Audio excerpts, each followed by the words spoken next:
GT projects. And with that, I'll turn it over to Roxanne and let her get started. Thank you. Good evening, everybody. My name is Roxanne Brown. I'm the GT Program Coordinator for Northside. Thank you so much for joining us tonight. Tonight, I have the pleasure of introducing our special guest, Dr. Brian Woods, who is the Northside Superintendent. This is kind of bittersweet for us. If you haven't heard, Dr. Woods is retiring at the end of this school year. And we've known each other a long time and have worked together a long time. And it's a great thing for him and a sad thing for the rest of us. So he is going to, we're going to open up the floor. I'm sure he has some comments to start with, and then we'll take questions. If you have questions for Dr. Wood, if you will please put them in the Q&A at the bottom, we can share those with him after he finishes speaking with us. Dr. Woods. Thank you, ma'am. Good to see you, Roxanne. Appreciate everybody being on this evening and appreciate the opportunity to visit with you.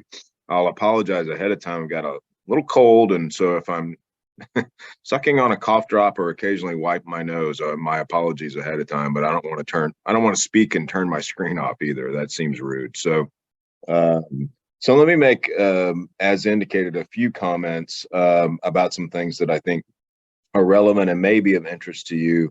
And then we'll happy to take any questions and answer anything that I can. Let me start with something that's kind of short term that we're getting asked about. So as you know, we missed a couple of days last week because of ice or the threat of ice. And that's always a fun decision to make, to be honest.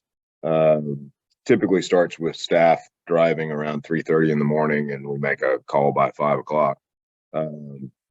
But regardless, we missed those 2 days, which has in the last 3 years been not unusual at all. And so the question has been, are we going to make those days up? And so the answer as of today is no. We have enough minutes. Students in Texas have to attend a minimum number of minutes in the school day. And we have enough minutes, if you will, built into the calendar that that we do not need to miss those, or do not need to make up those days.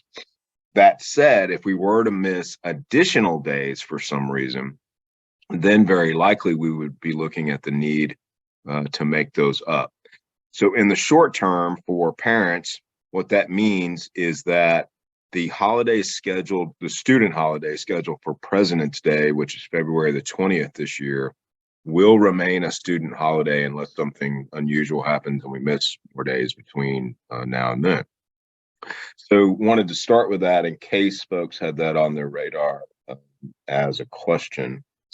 Let me transition to a little bit of an update with regard to the legislative session. As you probably know, we're kind of close watchers of that. Their policy, capital P policy, impacts us pretty substantially, especially on the funding side, but also in lots of other areas. So I thought I'd give a little description of kind of where we are at the end of roughly the first month. The first month, it tends to be the slowest of those months. And that has proved true again this year. Not a lot has been done, but you can see where conversations are starting to head. So I want to just give a little view of that. So some things that I am being asked about a lot and that I'm hearing a lot of conversations around, just a list of topics, some of which I think you will think these are very positive, some of which you may have no strong opinion on, and others you may think are very negative. Certainly there are some, in my opinion. I hear a lot of conversation around both classroom discipline and the ability of teachers to manage classroom discipline, along with student attendance and the struggle in the kind of post-COVID environment to get students to attend on the same kinds of percentages we used to prior to the pandemic. So I hear lots of conversations about both of those and looking for solutions and ways to improve those situations. As you might imagine, given everything you've heard about teacher shortages there is a lot of conversation about how do we attract and retain teachers to the profession broadly. Clearly, one of the things that has been and will need to be discussed is teacher compensation. The state of Texas is roughly $7,500 a year on average behind the national average for teacher compensation, and that's a wide gap. And so there's a lot of conversation around that. I also hear lots of talk about helping districts with inflationary costs. As everybody on this call knows, we're all subject to inflationary pressure in both our job, our career, as well as in our private lives. And certainly schools are not of any exception to that. Funding does not go up for schools when inflationary pressures are high. So that is something that's being discussed. The other funding item that's being discussed, and I don't think this will surprise anybody, especially in this part of the state, is around school safety. Most legislators believe they cannot go home and look parents in the face and say they did nothing on funding safer schools. So we are all fairly certain that there will be movement on that front. Nobody knows exactly what that will look like yet, but that will almost certainly be a good thing as long as schools have some flexibility. As you might imagine, different schools and districts are at different places with school safety. We're at a very different place than Uvalde, for instance, or another more rural district. So there's a tremendous amount of talk around that. What you may not realize is that there is a currently in current law, there is a safety allotment. It provides $9.72 per student to a school district. That is, as you might imagine, not a lot of money and does not purchase a lot of safety items. Just to get a sense, that safety allotment provides Northside right around $1 million a year. We spend between $13 and $15 million a year on school safety, between hardening of buildings, upgrading technology, and policing those buildings. So needless to say, the safety allotment has a long way to go to cover true costs. And the other item that you hear a lot of talk about is parental choice vouchers, which nobody wants to call that a voucher because that's a bad word for them. But a lot of talk about some kind of program that would allow some group of parents, maybe all, maybe just certain segments, access to public dollars to take to private institutions or to homeschooling type settings to pay for those costs. So that's a list of things that are being discussed. If folks want to ask about additional details, I'm happy to go into that. I just don't want to bore the group too badly, but I think all those topics are on the table. Oh, I left one off, and that is around school accountability, especially with elementary and middle schools who their only accountability rating at this time is tied to the STAR test. And so there is some talk about trying to broaden the accountability rating for at least in grades 3 through 8 for those tested students who, again, are only held accountable to the STAR test. So that's a little bit of sense of what's going on there. And again, happy to talk about that if folks are interested. And then the last thing I'll say kind of in my remarks is just an update for this group about where our board is with regard to superintendent search. That is a pretty big decision that they make. And they are nearing the point of interviews for a first round group of candidates. I'm happy to say that they got both a fairly large and I think very talented group of candidates apply for the position, which speaks a lot to the reputation and the history of Northside ISD. And they have narrowed that initial list down to a first round interview list. And again, that is about where they are in the process. Later this month, they will narrow that list after the first round to a much smaller list to consider for a second round, a much more in-depth conversation here in the district. And so that is where they are. If they're able to stay on the timeline they originally set, and there are things that could happen that would throw that off, but if they're can stay on that timeline, we expect that they will name a lone finalist for that position right just prior to spring break. So not very far from now, roughly a month. We think that they should be at that point. And again, there are things that could keep that from happening, but did want to give this group a little bit of knowledge on that. So at this point, let's see if there are questions either about those topics or other items. I know Roxanne has some much more GT programmatic specific things to say, but y'all need to hear that from her. She's much more the expert than I am. So if anyone has a question, you can drop it in the Q&A at the bottom. And we'll be able to share those. Let's see if we have any. Not yet. So I got a question for you as we get ready to kick things off. As you reflect upon the time that you've spent as superintendent, what sticks out to you about the changes that have happened in the GT program, and what things will you remember the most? That's a really good question. I think we've made a lot of progress on the staffing front before the budget situation got really tight, where there was a point where we had a lot of split staff, and we've tried to really restrict that over time so that GT kids have more access to a full-time teacher. And so that's one thing that stands out. We have made some programmatic changes and are constantly reviewing those changes. That's, one of the things that I think Roxanne will kind of update on a more recent change this evening, but just in an effort to try to, improve programming for this segment of kids. We've been periodically successful in getting the legislature to produce a gifted and talented allotment, a funding line specifically for the education of these children.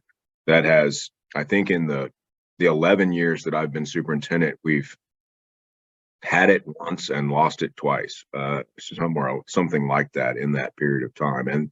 And that is back on the table this legislative session, actually. So that is still being discussed. So those are the things I think stands out to me. So we have a question. It's someone is asking, will the proposed $70,000 homestead exemption from the state budget proposal impact district revenues? Unfortunately, that's not a yes or no answer. So I'll try to answer it without getting too much in the weeds. So if it were done like the last increase in the homestead exemption, so it does kind of depend on the details, but let's assume that this increase was done like the last one, which was very recent. We just voted on that not very long ago. But if that were the case, then districts are essentially held harmless on the operations side of the budget. So on what we call the maintenance and operations side, which is what pays employees. About 90% of that money goes to pay employees, but it also turns on the lights in our buildings. It pays to put fuel in buses and vehicles. It buys tools for our maintenance department. All those things get paid. It pays for instructional materials out of that side of the budget. So the last time this happened, districts were held harmless on that. Where it costs districts is on the debt side, the interest and sinking side, where we do essentially eat some of that cost, if you will, in a homestead exemption increase. So that's, unfortunately, it's not as easy an answer as you might have wanted. Apologize for that. All right, we have a question. Mrs. Martinez has asked a couple of questions. I'm going to jump in. Mrs. Martinez, if you look on our Northside website, there's information about the GT testing process. It's at nisd.net. And if you scroll all the way to the bottom to look at the special programs, you can find us under advanced academics. And I can walk us through there later in the meeting. And you're also asking about the middle schools. There is a GT middle school program, and there's specific information online, as well as information about our magnet schools. She does have a question for you, Dr. Woods. It says, along the lines of safety in schools, how can we as parents help? This mother spoke to the administrator at her school and shared her concerns, but what is something that parents can do to help?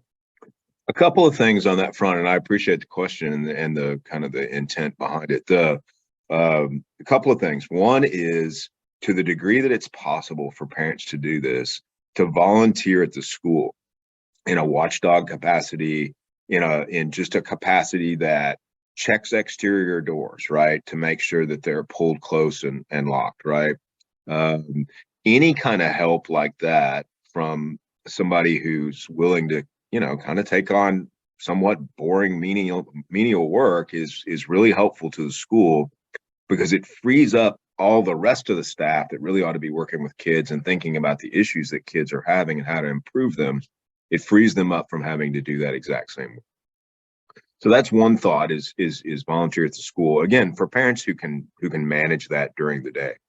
The other is, and I know I say this a lot, but call the people whose offices represent you and say, we have got to do better than $9.72 per student to make our school safer. That is not acceptable. So that's the other thing that I would say. What I failed to mention to you, and you've probably seen this in the paper, but or other news outlets, is that Texas has a largest ever, absolute record-setting budget surplus at this time, mainly because of inflation and the fact that we collect sales tax on things, and as the price rise, that obviously the dollars collect on sales tax rises. And so the state has right around 33 billion with a B, $billion in surplus in its current budget. And so wouldn't it be a shame if we couldn't do things like improve school safety and pay teachers better out of some of that $33 billion?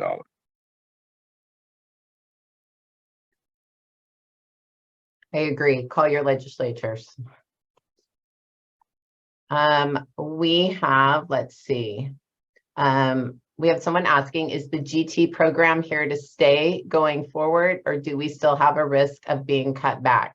I'm crossing my fingers on this one. There are statutes that require some level of gifted education. So you would never, unless those statutes went away, which is hard to imagine, you would never see GT programming go away completely. While I'll only be here through one more budget cycle, I can't imagine us doing away with gifted and talented programming. It's too important to kids. And it's not something we do, right? Even when we have to cut budgets, the very last thing we do is cut programming for kids, especially cut programming for kids who have individual needs. So while I can't predict the future, and frankly, it won't be my decision, but I just cannot imagine this board of trustees or this staff ever sitting comfortably with that. So again, I can't give you an answer that maybe helps you sleep perfectly, but it is just hard for me to believe that we would ever see that. Great. That's an excellent answer. We're glad to hear that. We're here in the GT department. And Roxanne is very appreciative of that answer, no doubt. Yeah, absolutely. So following up on the safety one, we had a follow-up on what type of money do you feel is needed to make the schools safer, like in Northside? Like what type of money do you think we would need? So, and this is purely, one person's opinion who's done a little bit of thinking about how we ought to do this. So if it were up to me and I was writing the law, what I would do is increase the $9.72 per student to $100 per student and reserve that for school hardening only. So like improving technology, doing some things we want to do on the building side, and use that pot of money only for that. Then I would set up a separate pot of money that could be used for student emotional and mental health supports, whether that be licensed professional counselors, school psychologists, social workers, whatever that look like. So in my mind, there's two separate issues. One is about hardening the buildings and paying for policing.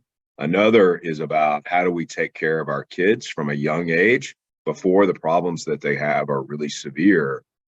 Let's try to intervene in those when we catch them as elementary age or middle school age students. So that would be the way that I would suggest it be done. And I have made that suggestion very clear to folks, and we'll see what that looks like. Thank you.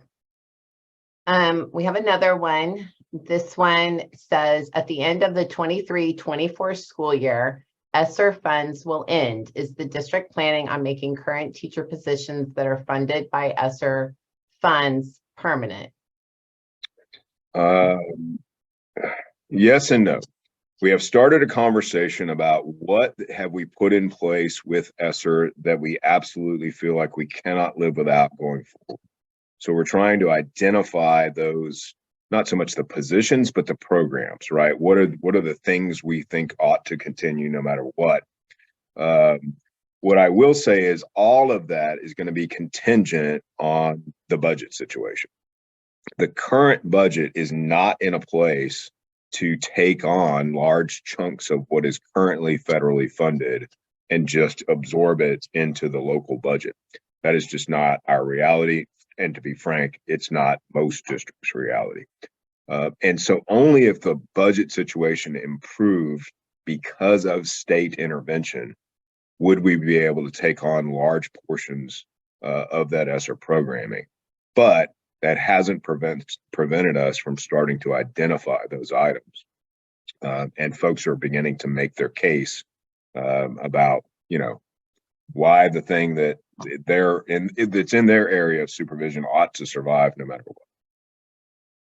And I'll be judge and jury on those, at least till a new superintendent is hired. All right, we have another one, which I think I know the answer to, but it's asking, are there any proposals in the district, a new bond proposal for opening new schools, specifically an elementary school that relieves Cole and Callison? Yes and no. Callison just got some relief, but I admit not. Cole there's a school that literally we just opened bids today that is set to relieve Cole. It is supposed to open in August of 2024, and it has not yet been named. So that is in the bond that just passed last May, and we knew it had to be one of our very first projects because we realized the situation there is pretty tight. So that's my best answer. But because the way I understood the question, because the bond just passed last May, there's not yet a plan for like a future bond beyond that. But everybody understands that both the Callison area out Calabria Road as well as the Cole area in far west Bexar County will continue to need relief in future bond issues. I was thinking that was in the last bond that we just passed. Yeah. We do have somebody asking about, can a GT student apply for a scholarship? Yes, we have scholarships that are offered for the seniors, and we're going to talk about the fundraiser at the end of the meeting. But yes, there is a senior scholarship. Last year, we awarded 3 $1,000 scholarships based off of our fundraising night. So thank you for asking about that. We have a parent asking about promoting analytics and cybersecurity, like we promote coding and STEAM engineering in Northside curriculum. Like, is that something that we would be considering? Yeah, so have done a fair amount of work on cybersecurity, knowing that it is such an in-demand field in San Antonio, and in most cases a very high wage job area. We have, and don't quote me on this, either 5 or 6 high schools now that teach cybersecurity, and a couple of magnet programs in addition to that. We do have cyber teams at those schools where kids can not only take the coursework, but they can do kind of hands-on practical work with that and actually compete. There's a competition for cyber teams. We're getting ready to stand up the first ever cyber signing day, where any student who's signed up to take cyber programming, either in a magnet or in just one of our regular high school programs, we're going to try to create kind of a celebratory event that highlights those kids and talks about the power of that industry. So I think the answer to your question is yes, we are headed in that direction. And there's actually another comprehensive high school that's online to add cybersecurity for the 23-24 school year. So it is growing. Great. I like this question. This is an interesting question for you to reflect on. It says, what is one of your proudest accomplishments as superintendent, and what sage advice will you be leaving your successor? I don't know that I have a lot of sage advice. I think, because my successor is likely to come from outside of the system and is going to need to learn the system, my advice would be, things are not on fire. Take a year, a good bit of a year, get to know people, get to know staff, get to know parents, get to know kids in schools before you start making decisions that impact things that have been done. Because while not everything we've done has been for 100% the right reason, most things I feel like have, and we don't want to undo things that exist very much for a reason and have a history as to why they are the way that they are. So that will probably be the kindly advice that I give, along with specific type programming advice, budgeting advice. A lot of budgeting talk tonight. So lots of that kind of advice. I think a lot of things have been accomplished. Obviously, we've dealt with some major challenges in the 11 years that I've been here, and we survived those. But I'm proud of the fact that we've been able to consistently pass school bonds that have hardened schools, that have dealt with growth, that have renovated 65 and 70-year-old buildings, and we continue to do that work today.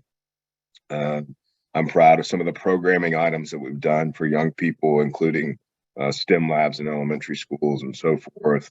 We've expanded the numbers of middle school kids who have access to high school credit, as well as a number of high school kids who have access to college credit. The average kid leaves Northside now with about 16 or 17 hours of college credit. And for your kids, many of them, that will be many, many more hours.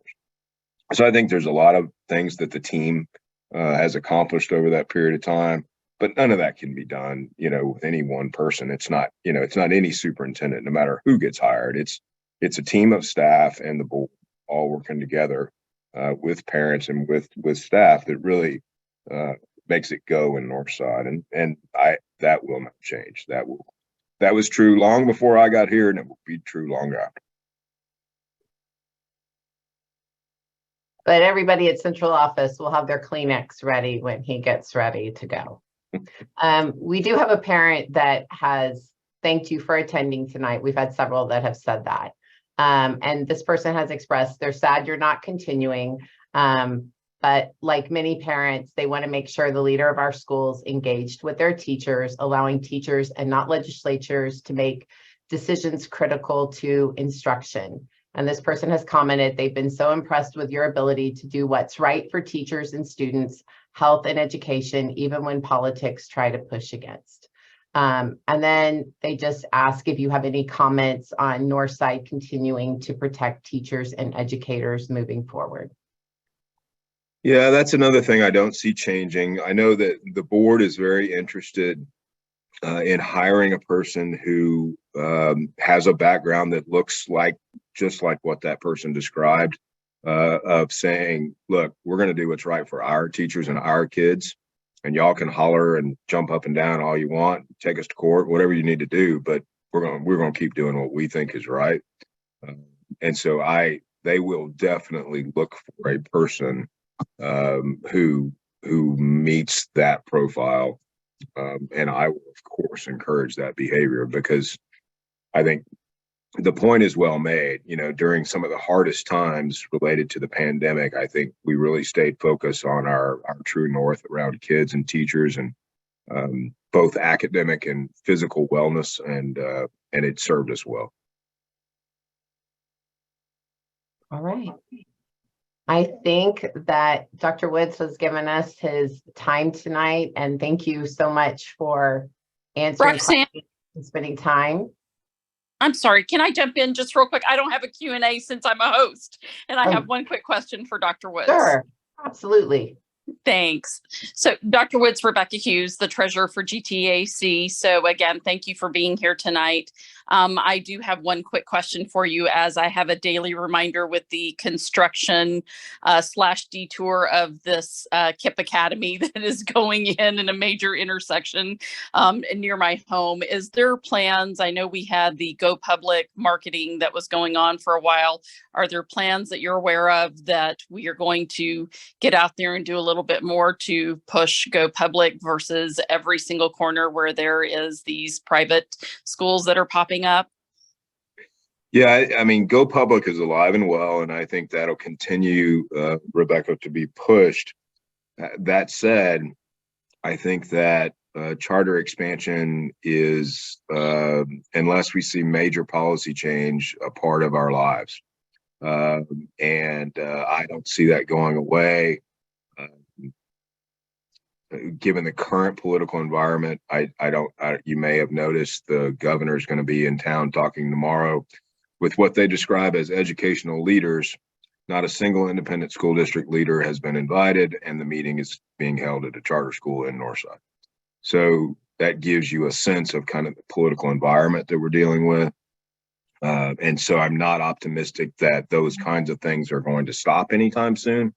But that said, I think that as long as we keep up with our own business, being innovative, hiring the very best teachers out there, and creating programming that's attractive to parents and kids, that we're doing what's right by our folks. Okay, thank you. Sarah, I just wanted to add before we move on with our meeting. My dad has a saying that people make time for things that are important for them. And so the fact that you've always made time for GT annually says a lot about who you are and how you prioritize our programs. And so I always want to thank you for that. I also want to add that I'm sure when you took this job, on the list of things you would have to deal with, global pandemic was not on that list. I'm sure you anticipate a lot of things, but that was not it. And I just want to thank you for your leadership during that time. And in so many ways, what everybody's saying is true.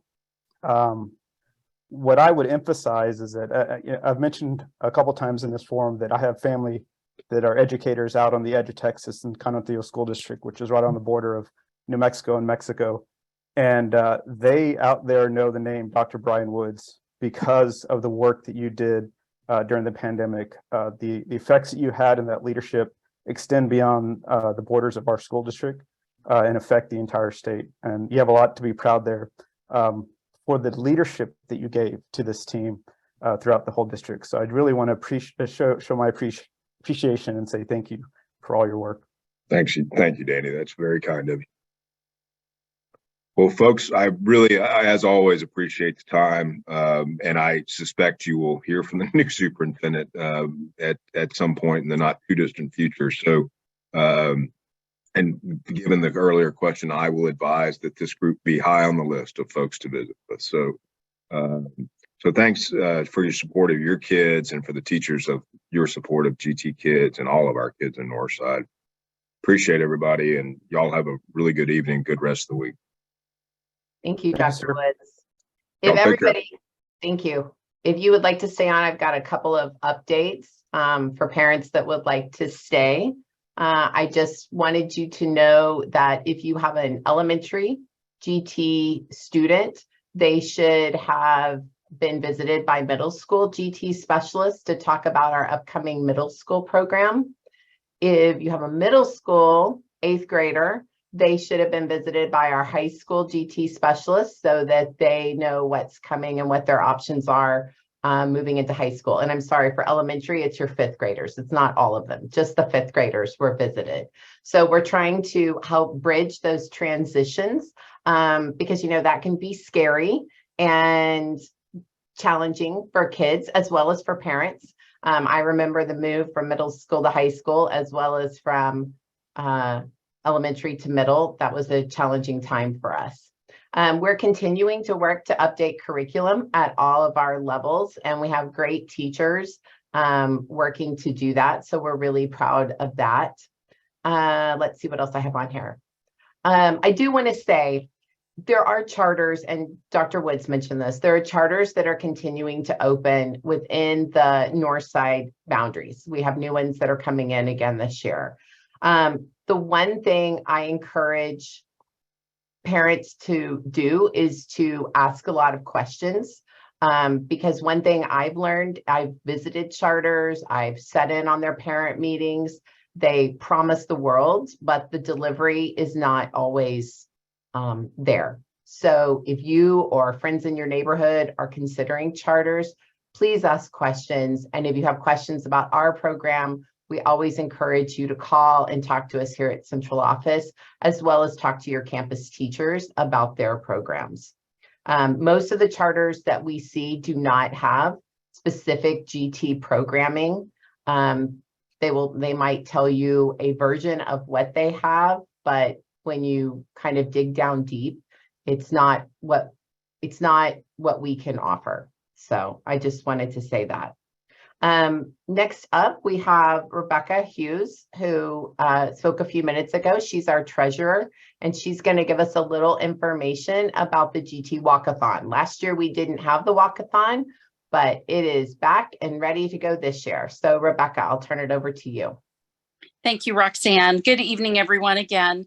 Hopefully, you guys have seen this. I know it's probably pretty small on my screen, but Roxanne sent out to the elementary school GT specialist the t-shirt contest that comes along with our walkathon. If you're new to Northside or the walkathon, we have each year held a t-shirt contest, and there's some rules around it, but essentially the students are just drawing out visually why they think GT is great. So there's some guidelines on there and some deadlines, but we love having these entries and we swap it out so we don't have competition between middle schoolers and elementary schoolers. We want everyone to have a fair shot at having their drawing on the t-shirt. And we have had some fantastic t-shirts in the last 4 years. So this year it's elementary's turn. So if you've got somebody that's a great artist or just wants to throw their hat in the ring, please make sure they get one of these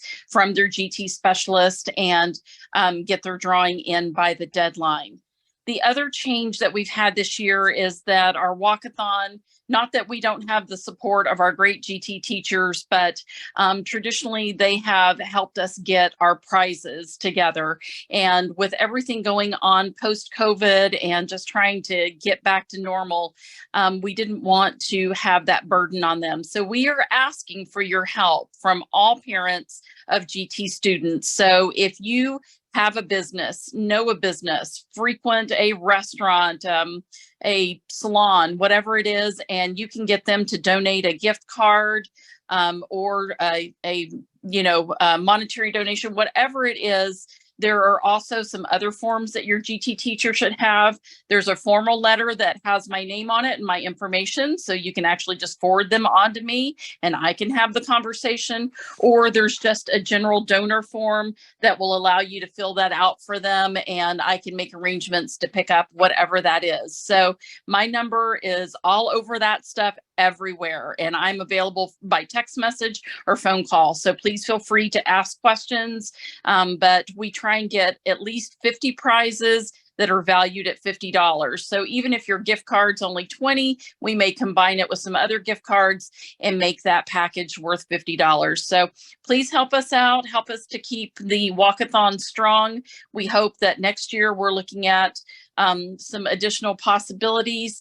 We will have the event going live soon online. It's not out there currently because I will tell you, as you know already, Dr. Wood spoke about inflation, and we've obviously had inflation with the suppliers that print our t-shirts for the walkathon. So we're trying to continue some quick negotiations, and we will have registration open soon. The event itself does not start until March 15th. We will do it virtually, so you'll be posting your walking sessions and all your parties that you're having during that time until March 22nd, and then we will have a live round of drawings on March 24th for all the prizes. So again, if you have any questions, feel free to reach out. Thank you so much and have a good evening. Thanks, Rebecca. Teachers that are on here and parents that are on here, that information is actually going out tomorrow to our GT teachers because we have a meeting tomorrow. So they haven't seen it yet, but they will see it tomorrow. So thank you, Rebecca, for talking about that. I wanted to let everybody know that earlier I mentioned the fundraiser that we have for scholarships. That is March 7th at 7 area Chipotle locations. Last year we made, I don't know, over $3,000, 3,200 or 300, Rebecca, do you remember? Something like that. Yes, it was very close to that amount. And I think we had 4 locations last year. So this year we have 7 locations because I had people emailing me like, what about this one? And what about this one? So this year I got more people signed up for more locations. So we'll have 7 locations. So my goal, I'm really hoping we cross 4,000, maybe 4,500 in what we bring in. So all we need you to do is go eat there on that night. And your GT teachers will be sending home information that has all 7 places listed along with like a code if you order online. So we really hope that you'll mark your calendar now and make it an eat out night versus having to cook. It's a win-win if you're a mom or a dad. And Roxanne, that's for everybody, right? Not just Everybody. high schoolers that are applying for scholarship. Right. It's everybody. It is for everybody. The scholarship is for seniors, but one day your kid will also be a senior. So that's right. It is for everybody, and it's a fun night, especially if schools can pick one location and kind of have a meetup. It's a great time. Danny, would you like to address the elections that take place at the next meeting? Oh, yes, ma'am. So our final meeting of the year will be April 20th. And as some of you may or may not know, we have elections for our board every 2 years. And so this year will be elections. And I needed to announce that I will not be able to run again as president. So there will be an opportunity for a community member to step up and support the organization. Part of being a graduate of the GT program, I was taught in middle school at 7th grade that the difference between a job and a career is that in a career you are always learning. And so I have enrolled in a master's program at the University of Texas at Austin, and we're going to try to complete that. So it's a bittersweet thing, but you know, it's the result of the hard work you guys do. You teach your students to always be educating. It's a lifelong process. And so that's what I'm going to be pursuing.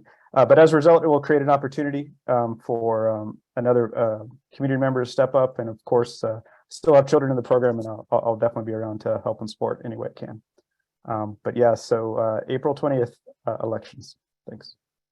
Thank you, Danny. So if anyone is interested in running for an officer position, mark your calendar. That's April 20th at 5:30 at the Northside Activity Center. we'll be, I think, handing out scholarships and our teacher grants that night, if I remember what is on our agenda for that night. So please mark your calendar. The next 2 dates, March 7th is the Chipotle fundraiser, and then April 20th is our next meeting. Does anyone have anything to say before we sign off? There was one question about where the recording will be available. We will get the link from Northside Technology and we will send it out through your GT specialist. And we will also post a link on our Facebook page and we'll post it to Twitter as well.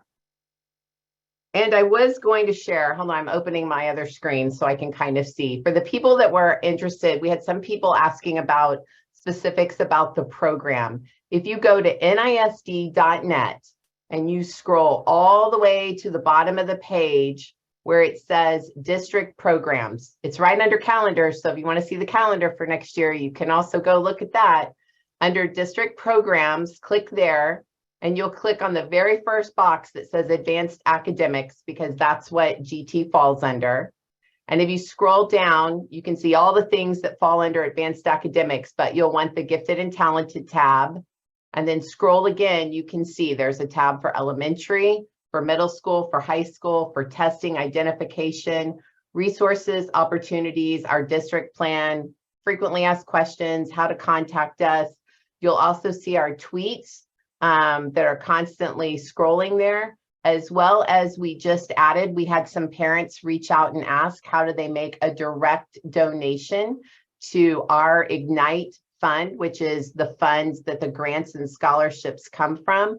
And that is now listed directly on that page. So you can go right there and there's a place that says donate online today. So if you would prefer to do that, there's a link right there for you. So, that's it. Thank you, everybody. Thank you so much, parents and teachers, other educators, for getting online tonight and for your support of Dr. Woods.